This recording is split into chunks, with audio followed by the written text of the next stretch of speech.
높은 산을 오르는 고산 전문가들이 중요하게 여기는 한 가지 원칙이 있습니다. 그것은 바로 새벽 등반인데요. 세계의 지붕이라고 불리는 에베레스트처럼 거친 산을 오를 때 보통은 새벽 1시경에 출발을 한다고 합니다. 상식적으로는 잘 이해가 안 되는 시간이죠. 새벽이 되면 날은 더 추워지고 시야가 앞을 가려서 앞이 잘 안 보이고 우리의 몸 상태는 가장 최악이 됩니다. 하지만 등반 전문가들은 그 최악의 시간이 높은 산을 정복함에 있어서 최고의 시간이라고 말합니다. 왜냐하면 새벽은 눈이 단단하게 얼어붙어서 눈사태가 일어날 확률이 굉장히 적기 때문이에요. 근데 만약 해가 뜰 때 등반을 시작한다면 이 따뜻한 기온으로 인해서 눈사태를 만날 확률이 굉장히 높아진다고 합니다. 이 아이러니하게도 우리 눈에 보기에 최악으로 보이는 이 새벽 시간이요, 정상을 정복하는데 최고의 시간으로 바뀌어지는 것이죠. 여기 모인 우리 모두는 인생이라는 산에 올라갑니다. 우리 역시 인생의 산을 오르다 보면 종종 이 새벽과 같은 시간을 만나곤 하는데요. 내 앞에 놓인 차가운 현실이 거대해 보이고 시야가 가려져서 때로는 어디로 가야 할지 잘 모르겠는 이 새벽의 시간이 찾아옵니다. 근데 여러분, 우리가 이때 기억해야 할 아주 중요한 영적인 원리가 하나 있는데요. 그게 무엇이냐면요, 바로 그때가 하나님의 때라는 것입니다. 비록 내 눈엔 차가운 새벽 같고 나아갈 방향이 잘 보이지 않지만 우리가 겸손하게 하나님을 바라본다면, 하나님을 의지한다면 하나님께서는 그 시간을 놀라운 역사의 발판으로 사용해 가십니다. 여러분 아멘이십니까? 여러분 아멘이세요? 아멘. 저는 여기 모인 우리 모두가 이 하나님의 놀라운 역사를 간증하는 인생이 되기를 소망합니다. 단순히 인생의 산을 오르는 것에서만 그치는 것이 아니라 하나님께서 그 인생 가운데 부어주시는 그 놀라운 은혜, 영광을 경험하고 간증이 넘치는 그런 아름다운 인생이 우리 모두의 인생이 되기를 주님의 이름으로 축복합니다. 아멘. 저는 이제 돌아오는 28일부터 군 선교사, 군종 장교로 파송을 받아서 군대에 들어가게 됩니다. 예수님께서 100% 사람, 100% 신으로 이 땅에 오신 것처럼요, 이 군종 장교는 100% 목사, 100% 군인의 신분으로 군대에서 군 복음화 사역을 감당하게 됩니다. 제가 신학교에 처음 들어갔을 때 인터넷을 보다가 정말 가슴이 뜨거워지는 한 영상을 만났는데요, 이 영상이 저를 군 선교로 이끌어 주었습니다. 이 시간에 함께 나누고 싶어서 가져왔는데요, 우리 영상 한번 보여주시겠어요?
네, 감사합니다.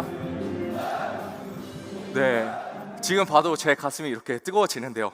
이제 제가 처음 봤던 건 11년 전에 논산훈련소에서 실로암을 이제 부르는 장면이었는데요. 그때 분위기랑 가장 비슷했던 영상을 찾아서 가져왔습니다. 여러분, 영상에서 보신 것처럼 이 무대에서 군종 목사님이 찬양을 인도하고 병사들은 신나게 찬양하고 있어요. 여러분, 저기에서 열정적으로 저 찬양하는 병사들은요, 이 크리스찬도 있지만 대부분 논 크리스찬입니다. 왜 저렇게 장병들이 머리를 치는지는 잘 모르겠어요. 오 주여 당신께 감사하리라 이러면서 이제 찬양하는 모습을 보면요, 저는 지금도 가슴이 이렇게 두근두근합니다. 이제 저 영상을 보면서 하나님께, 하나님 기왕 남자로 태어나서 군대 가는 거 하나님 군 보고마를 위해서 아름답게 사용받고 싶습니다, 이렇게 이제 기도했던 것 같아요. 그리고 1년간 정말 죽어라 열심히 군종장교 시험을 준비했는데요, 공부하다 지쳐서 책상 위에 이제 엎드려 있으면 선배들이 지금 자면 너가 저기에 가서 현역으로 머리를 치고 있지만 너가 합격하면 저기서 기타를 치고 있을 것이다, 이제 막 그런 여러 가지 격려를 받으면서 열심히 시험을 준비했습니다. 이제 감사하게 하나님의 은혜로 시험에 합격하고 국방부와 총회에서 진행하는 소집 교육에 참여하게 되었는데요, 그때 정말 이 하나님의 놀라운 역사를 많이 경험했던 것 같습니다. 부대의 예배 현장을 방문했는데요, 아까 보신 영상처럼 이 부대 예배가 너무 뜨거운 거예요. 정말 뜨거운 거예요. 또 그날은 특별히 이 햄버거를 간식으로 주는 날이었거든요.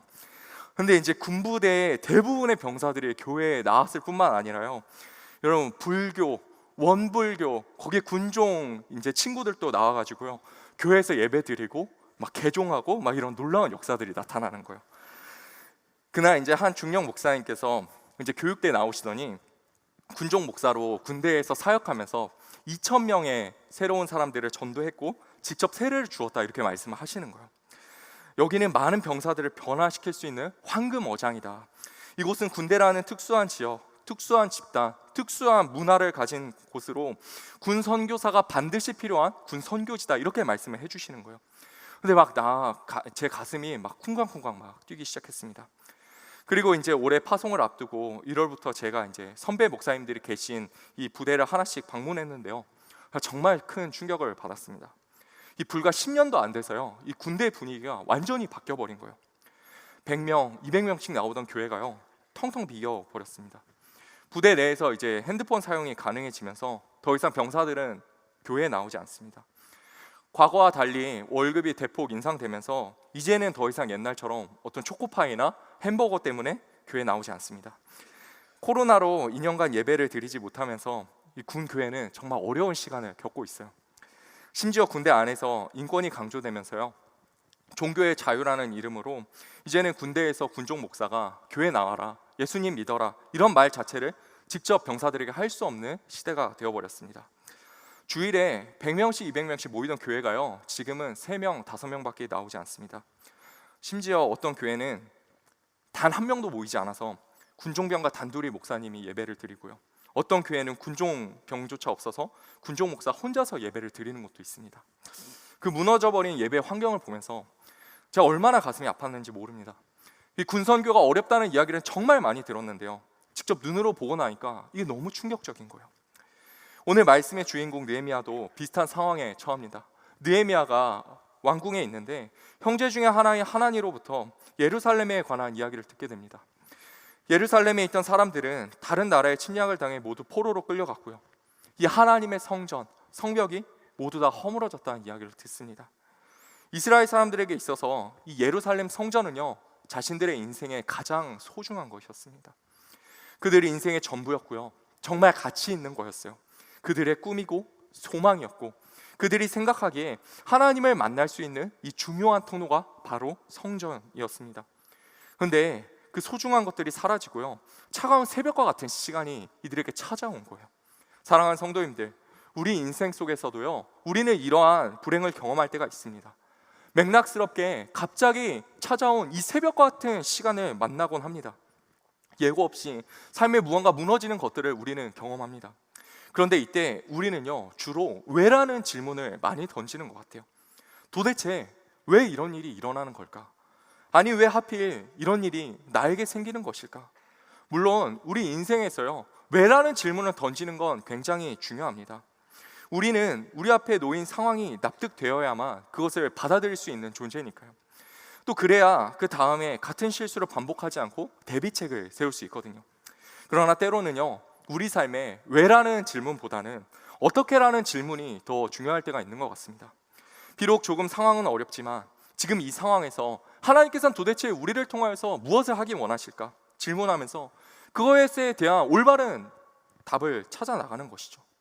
차가운 새벽 같은 시간 속에서 느헤미야는요, 하나님께 나아가서 방법을 구합니다. 오늘 우리 같이 오늘 말씀 1장 4절을 다시 한번 읽어보기 원하는데요, 우리 1장 4절의 말씀 같이 한번 읽겠습니다. 시작. 내가 이 말을 듣고 앉아서 울고 수일 동안 슬퍼하며 하늘의 하나님 앞에 금식하며 기도하여. 아멘. 느헤미야는요, 성벽이 누구 때문에 무너졌는지, 왜 이런 일이 일어났는지에 초점을 두지 않습니다. 이스라엘의 소식을 듣고요, 가장 먼저 애통해하면서 하나님께 기도합니다.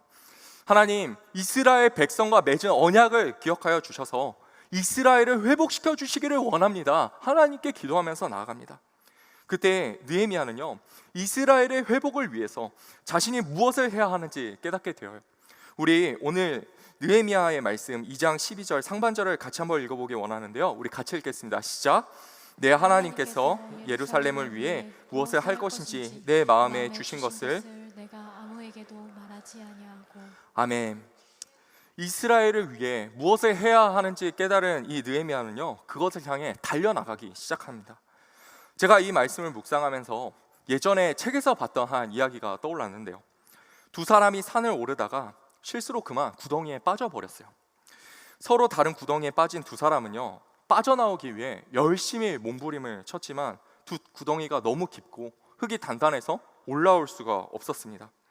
그때 이제 두 사람이요, 두 손을 하늘에 뻗고 하나님께 기도하기 시작합니다. 하늘에 계신 아버지, 하나님, 저를 좀 살려주십시오. 그때 절벽에서요, 갑자기 큰 벼락이 하나 떨어진 거예요. 우르릉 쾅쾅 하고 떨어진 겁니다. 이 웅덩이 입구에 있던 거대한 나무가 쩍 갈라지더니 이 두 사람이 들어있었던 그 구덩이 위로 훅 하고 떨어진 거예요. 구덩이에 있던 두 사람은요, 겨우 그 나무를 피했습니다. 이때 그중 한 사람이 억울한 목소리로 이렇게 소리치는 거예요. 하나님, 진짜 저를 죽이시려고 그럽니까? 왜 이렇게까지 저에게 하시는 겁니까? 엉엉 울면서 하나님을 원망했습니다. 그런데 똑같은 상황 속에서 그중 다른 한 사람은요, 이렇게 고백하기 시작하는 거예요. 하나님, 이 나무를 도대체 왜 저에게 주셨습니까? 고르고 골라서 제게 주신 것이라면 버릴 것이 없음을 제가 믿습니다. 이 나무를 통해서 하나님께서 하시길 원하시는 것, 제가 무엇을 하시기를 하나님께서 원하십니까? 이렇게 감사함으로 기도하고 있는데요, 갑자기 이 나무의 가지들이 사다리처럼 보이기 시작하는 거예요. 아, 이 가지를 밟고 구덩이를 탈출하라고 하나님께서는 내게 나무를 선물로 주셨구나. 여러분, 똑같은 상황 속에서 한 사람은 절망하면서 누워있고요, 한 사람은 하나님이 주신 나무를 타고 절벽 위로 올라오게 됩니다. 사랑하는 성도님들, 우리는요, 이 두 사람의 모습 중에서 어떠한 모습을 가지고 인생을 살아가고 있습니까? 저는요, 우리 모두가요, 나무를 타고 구덩이를 오르는 이런 사람이 되기를 원합니다. 인생의 새벽이 찾아올 때 하나님, 어떻게 하면 될까요? 하나님께 묻고 다시 힘차게 인생의 산을 올라가는 우리가 되기를 소망합니다. 그런 인생은요, 그저 삶이 회복되어지고 난간을 헤쳐나가는 데에서 끝나지 않습니다. 간증이 남게 됩니다. 하나님께서 함께 하신다는 이 자신감이 생기게 됩니다. 그래서요, 그 다음에 인생의 또 다른 새벽이 찾아올 때 절망과 낙심이 아니라 기대와 간증으로 나아가요. 멋지게 그 난관들을 극복하고 다시 인생의 산을 오르게 됩니다. 주변에 넘어진 자들을 세우는 사람이 됩니다. 사랑하는 성도님들, 저는요, 우리 성도님들의 인생에 이러한 간증이 넘치기를 소망합니다. 이 하나님을 경험하는 이 놀라운 은혜들이요, 우리 가운데 넘치게 흐르도록 찾아오기를 축복합니다. 제가 이 용인제일교회에서 배웠던 단어 중에 가장 좋아하는 단어가 무엇이냐면 바로 이 몸부림입니다. 주어진 상황이 어떻든지 하나님 앞에 기도하고 난 후에 우리가 하나님의 마음을 알았다면 우리에게 필요한 그 다음 스텝은요, 그 상황을 돌파하기 위해서 열심히 몸부림치는 것입니다.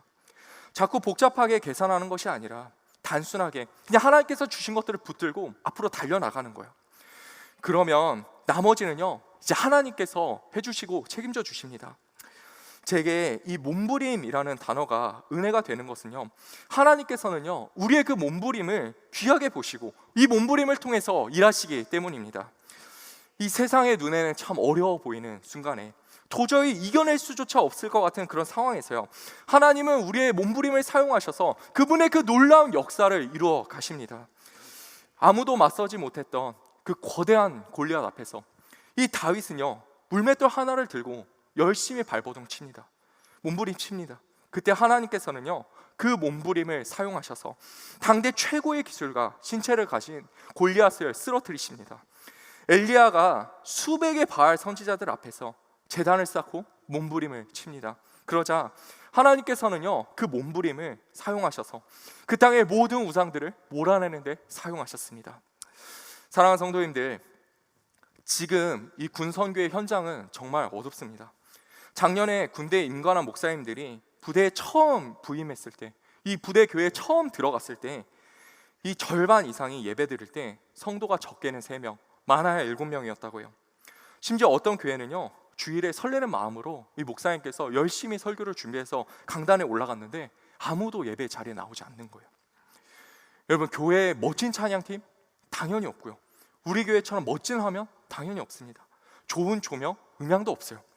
심지어 어떤 곳은요, PPT를 넘겨줄 사람이 없어서요, 목사님이요, 찬양 때 PPT를 넘기시다가 이 설교 시간이 되면 앞으로 달려나와서 설교를 하세요.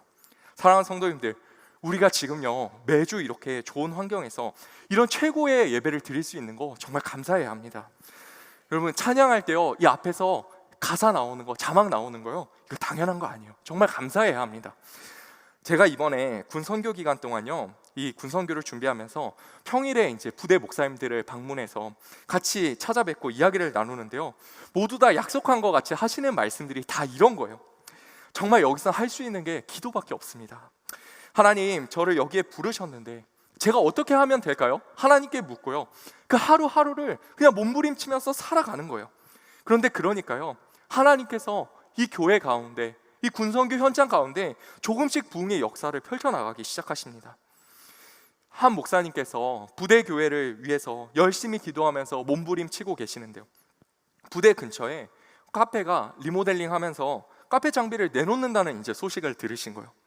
평소라면 그냥 흘려드렸을 말인데 그날따라 왜 그렇게 이 카페 장비라는 말이 크게 들리더래요. 그래서 이 카페에 갔는데 비싼 장비들 사이로 이 눈에 띄는 장비들이 보이는 거예요. 와플 기계, 붕어빵 기계. 이제 가격을 물어보니까 이게 한 50만 원 정도 한대요. 그래서 내가 다른 건 몰라도 이건 살 수 있겠다. 그래서 바로 사비를 털어서 50만 원을 주고 붕어빵 기계 하나, 와플 기계를 하나씩 사가지고 왔어요.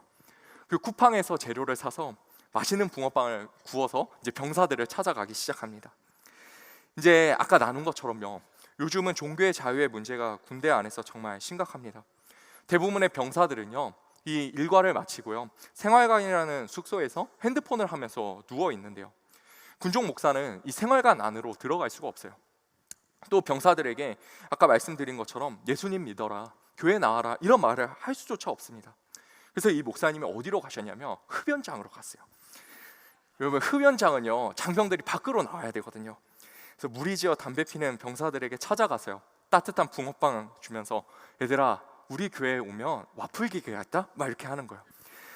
여러분, 그런데 이 목사님이 참 똑똑한 게 무엇이냐면 이 목사님이 교회 오라는 얘기는 안 하셨어요.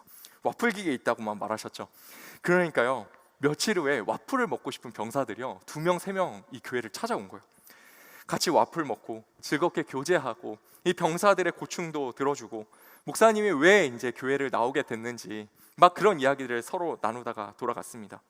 근데 이제 그게 부대 내에서 소문이 난 거예요. 야, 저기 가면 붕어빵도 준다, 저기 가면 와플 준다. 그래서 이 교회에 20명, 30명씩 모이기 시작합니다. 이제 그 이야기를 듣고 감동받은 한 장교 집사님께서 와플 기계를 하나 더 찬조해 주시고 이 모임이 점점 더 풍성해지기 시작하는 거예요. 그렇게 몇 달이 지나니까 붕어빵 먹고 와플을 먹으러 오던 친구들이요, 교회에 와서 예배를 하기 시작합니다. 처음엔 3명, 7명, 그러다가 20명, 30명, 40명이 되고 이제 50명이 되었어요. 여러분, 아무도 안 놀라시죠? 영인제 교회가 매주 새 가족이요, 수십 명씩 오니까요, 이제 우리 성도님들, 그 정도는 당연한 거지라고 생각하실 수 있는데요, 지금 군교회에서 이런 일들이 일어나는 건요, 거의 기적에 가깝습니다. 한 목사님은요, 이제 부대 교회에 딱 이제 부임을 했는데요, 이전에 계시던 목사님께서요, 이 교회 재건축을 선포하고 가신 거예요. 그런데 진짜 선포만 하고 가셨어요. 여러분, 건축 재정을 보니까요, 예산이 0원으로 잡혀 있는 거예요. 교회 환경이 너무 열악해서 보수하고 또 리모델링 하기는 해야 하는데 이전 목사님께서 기도하고 선포는 하셨는데요, 준비된 게 하나도 없는 거예요. 주일에 예배에 가보니까 이제 집사님, 병사들 포함해가지고요, 딱 5명이 예배의 자리에 앉아 있는 겁니다. 이 목사님이 이제 예배 골방에 가서 주님 어떻게 하면 좋습니까? 열심히 기도하는데요, 하나님께서 뜨거운 마음과 함께 가서 재건축 선포하라 이런 말씀을 주시는 거예요. 그래서 그럼 하나님, 오케이, 제가 알겠습니다. 그럼 제가 선포할 테니 우리 교회를 불같이 뜨겁게 하셔서 교회를 잘 세워나갈 수 있도록 도와주세요. 그렇게 기도하고요, 이제 교회에 나가서 선포를 하셨어요. 우리 예산도 없고 고작 5명밖에 없지만 믿음으로 이 교회 재건축을 시작하겠습니다. 막 가슴 뜨겁게 이제 선포를 딱 하셨는데요, 이제 여기 앉아 계신 분들 다들 표정이 이제 우리도 도망갈 때가 되었다, 다 그런 표정으로 이제 앉아 계신 거예요. 그래도 이제 파송교회에 기도를 요청하고 새벽마다 이 목사님께서 열심히 기도를 하는데요, 어느 날 갑자기 다급한 목소리로 전화 한 통이 걸려온 거예요. 목사님, 진짜 큰일 났습니다. 지금 빨리 오셔야 됩니다. 지금 교회에 불이 났습니다. 이 목사님 나중에 하시는 말씀이 뭐냐면, 성도님들의 마음을 뜨겁게 해달라고 기도했어야 되는데 우리 교회를 불같이 뜨겁게 해주셔서 교회를 잘 세우게 해주세요라고 기도해가지고요, 이 교회가 불이 난 것 같다고 막 그러시는 거예요. 하나님께 기도할 때 잘해야 된다, 하나님은 우리의 기도를 하나도 땅에 떨어뜨리지 않고 사용하시는 분이다, 이렇게 말씀을 하시더라고요. 아무튼 현장에 도착했고 불은 진압되었는데요, 진짜 신기하게 교회 보수에 필요한 부분만 불에 탄 거예요. 딱 그 부분까지만 탄 겁니다. 그런데 이제 막 교회에 이제 막 부대에요, 이 교회가 이제 불이 났다는 이야기가 조금씩 퍼지기 시작했나 봐요. 근데 그때부터 이제 놀라운 일들이 벌어지기 시작합니다. 부대에서 교회 보수공사 명목으로요, 지원금이 나오기 시작하는 거예요. 무명으로 한 분이요, 교회 리모델링을 위해서 사용해 달라고요, 정말 말도 안 되는 금액을 막 찬조하시기 시작합니다. 그리고 하나님께서 정말 생각하지 못했던 곳에서요, 재건축을 위해서 사람들을 붙여주시고 재정도 채워주시고요, 많은 조언도 해주시고요, 막 하나둘씩 채워나가기 시작하는 거예요. 그래서 아름답게 이 교회를 재건축을 마칠 수 있었어요. 이제 교회가 새 단장을 했다는 소식을 듣고, 원래 교회를 안 다니다가 군대에 와서 이제 원래 교회를 다니다가 군대에 와서 안 다니기 시작하는 이 병사들이요, 하나둘씩 교회를 오기 시작하는 거예요. 예배를 드리고 은혜를 받고 끝나면 같이 라면 먹고 커피 마시고 다음 주에 같은 생활관 동기들 데리고 오고 막 그렇게 1년을 몸부림치면서 보내고 있는데요, 지금 이 교회가요, 처음에 5명으로 시작했는데 지금 70명이 나온다고 그래요. 진짜 사랑하는 성도님들, 그런데요, 이 놀라운 간증의 주인공들에게 중요한 공통점이 하나 있습니다. 그것이 무엇이냐면 함께 기도하는 교회가 있다는 거예요. 함께 기도해주는 동역자들이 있다는 거예요. 느헤미야가 애통한 마음을 품고 예루살렘을 위해서 열심히 기도했던 것처럼 함께 군대를 위해, 장병들을 위해 애통한 마음을 품고 기도하며 함께 동역해준 동역자들이 있다는 겁니다. 사랑하는 성도님들, 그래서요, 이 군대를 위해서, 군 보그마를 위해서요, 다시 한번 부흥을 달라고 우리 같이 열심히 기도해 주시기를 바랍니다. 제가 군성교를 간다니까요, 굉장히 좋은 곳으로 간다고 생각하는 분들이 계시더라고요. 저는 이번에 이제 공군으로 배정을 받았는데요, 제가 공군이라고 얘기하니까 이제 군대에 다 오신 남자분들께서, 남자 집사님들이나 성도님들께서 목사님 그러면 도심으로 가시겠네요, 막 이렇게 말씀을 하시더라고요. 그런데 공군에 저와 함께 교단이 다른 총 6명의 목사님이 함께 군대를 가는데요, 선배 목사님들께서 작년 목사님들이 배정받은 군 부대 위치를 말씀해 주셨습니다. 대한민국 최북부에 있는 백령도, 대관령 꼭대기에 있는 황병산, 산 좋고 물 좋은 울릉도, 그리고 춘천과 운천이 있습니다. 올해도 작년이랑 거의 비슷한 곳이 될 것 같다고 그렇게 말씀하시는데요, 제가 아마 이런 곳들 중에 한 곳으로 갈 것 같아요. 제가 울릉도에 간다고 하니까 벌써 이 주일학교 목사님, 전도사님들이 자기도 울릉도로 선교 가도 되냐고 이렇게 물어보시더라고요. 엄청 좋아하세요. 아무튼 정말 열악하고 외롭고 힘든 곳으로, 장병들이 있는 곳으로 갑니다. 정말 하나님의 위로가 필요한 곳으로 갑니다. 그래서 우리 성도인들이 함께 기도해 주신다면 그곳에 하나님의 놀라운 역사가 임하고 놀라운 간증들이 일어날 줄 믿습니다. 기도로 동역해 주실 거죠? 목소리가 조금 작으신 것 같은데요. 함께 기도로 동역해 주실 거죠? 네, 감사합니다. 우리